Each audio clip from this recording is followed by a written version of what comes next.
ng damit dito. Kasi malamig naman dito, wala po, hindi sila bilad sa ayaw. Ayun oh, sinisilsil nila, oh.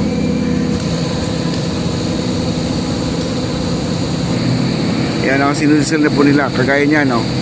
River, no? Wala po tigil yan. Pero kita nyo naman, oh.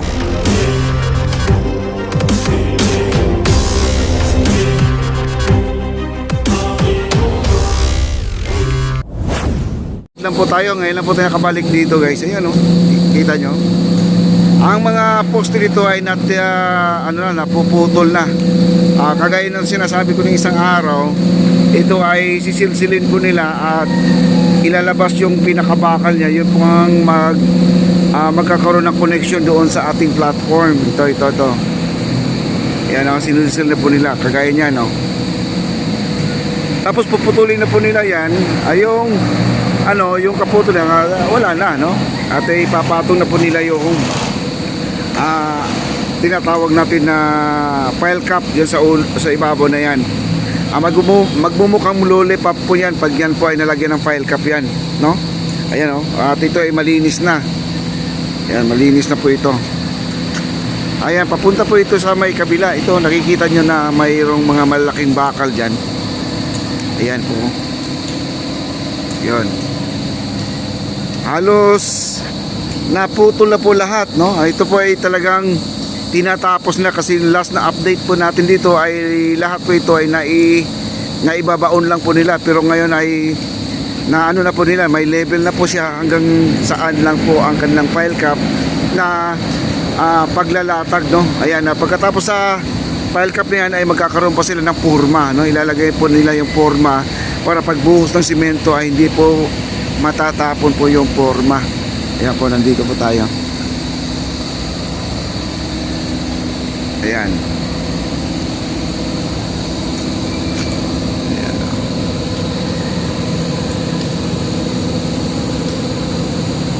Punta tayo doon sa mga nagsisilsil, guys, no? Hindi ko lang alam kung kasi iba-iba sila ng by department sila, guys. Itong yung pagsisilsil ay ibang grupo din ito. Hindi ko lang alam kung kanila sir na po ito, no?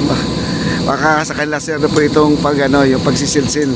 Kasi ang alam ko dati ay iba-iba pong grupo ito. Hi sir.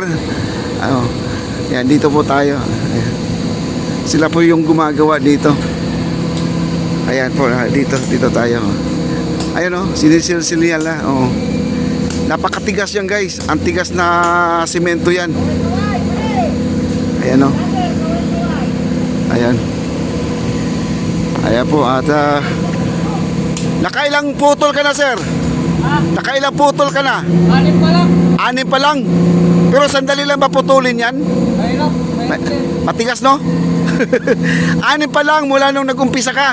Kaning umaga. Kaning umaga lang, 6 na. Nako, grabe. Ang bilis niya magsilsil, guys. Siguro yung kamay nito ay kalyuhan na. Ayan, o. Oo. Sarap nito magtrabaho, guys, no? Kasi nagtanggal na po sila ng damit dito. Kasi malamig naman dito, wala po. Hindi sila bilad sa araw. Ayan, guys, oh. Yung ginagawa ni Kuya, oh.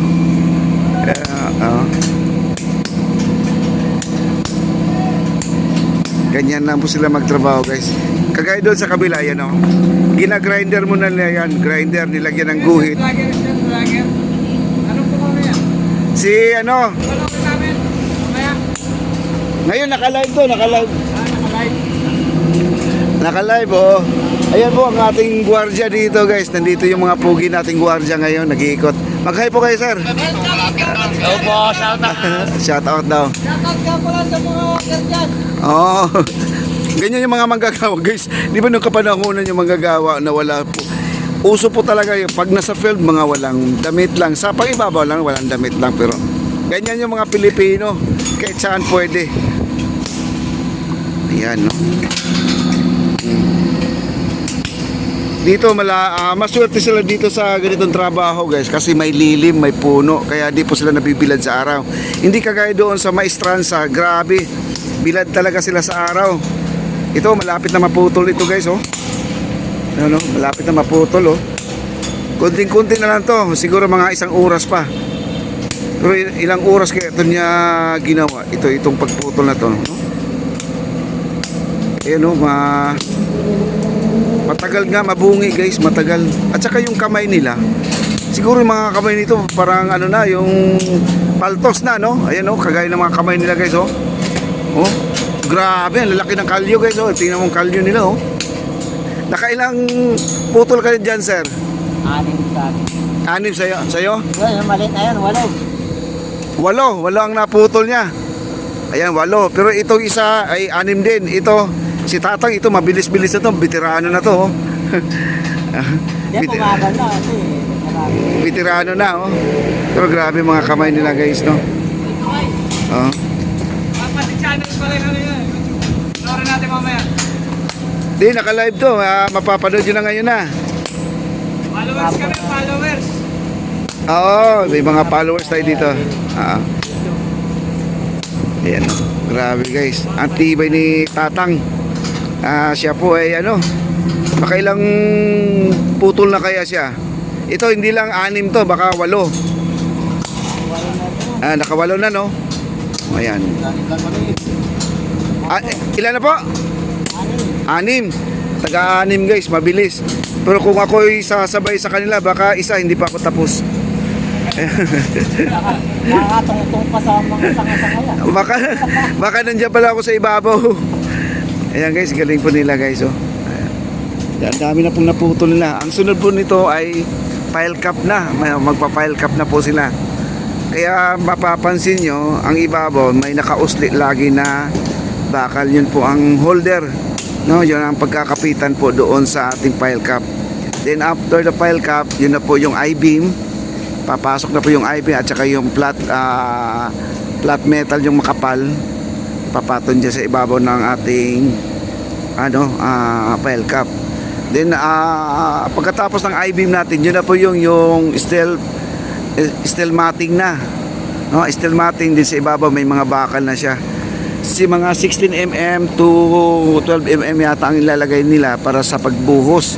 Then curtain wall, isasabay na po nila kung yun po ay mabilis po talaga. Kaya marami po nagtataka talaga itong paggawa ng ating maestranza, talagang parang magic guys, no? 3 months na po nila nagawa to, itong ating maestranza. Pero itong arroseros natin, dapat matagal na po ito nabuo dahil matagal na po yung approval. Yun po yung approval ang problema dahil nabibitin, bilo mo 3 weeks po ito hindi po sila nakapagtrabaho. Yun nga sabi ng ating kontraktor, medyo nalugi siya doon sa days na yan. Hindi lang sila makapagtrabaho ng isang araw, laki na po ang mawawala sa kanila, no? Ayan, trabaho pa rin sila. Punta nga po natin ngayon doon sa may dulo. Sila po ay nagbabaon na po ng pilote. Talaga napakabilis po nila magtrabaho. Papunta na po tayo ng Loyola Bridge, mga kaibigan. Ayan po sila. At Loyola Bridge. Ayan, maraming salamat po sa mga viewers natin. God bless po, no? At yung nag-comment pala, at ang sabi naman daw niya, wag daw magtatrabaho muna, linisin muna rin yung mga water lily sa tubig bago magtrabaho. Ay kailan pa sila mag-umpisa magtrabaho kasi ang water lily wala pong tigil sa pagdaloy dito sa ating Pasig River, no? Wala pong tigil yan. Pero kita nyo naman, kung mag-antay pa tayo na linisin pa yung Pasig River bago maglalagay ng mga poste, ay wala na po, huli na po ang lahat. Hindi po tayo makapagtrabaho. Ayan, Arroseros po tayo guys. Arroseros, yun po ang Manuel L. Quezon Bridge, papuntang Quiapo po yan. Ayan, Pasig River po tayo, Esplanade po ito guys.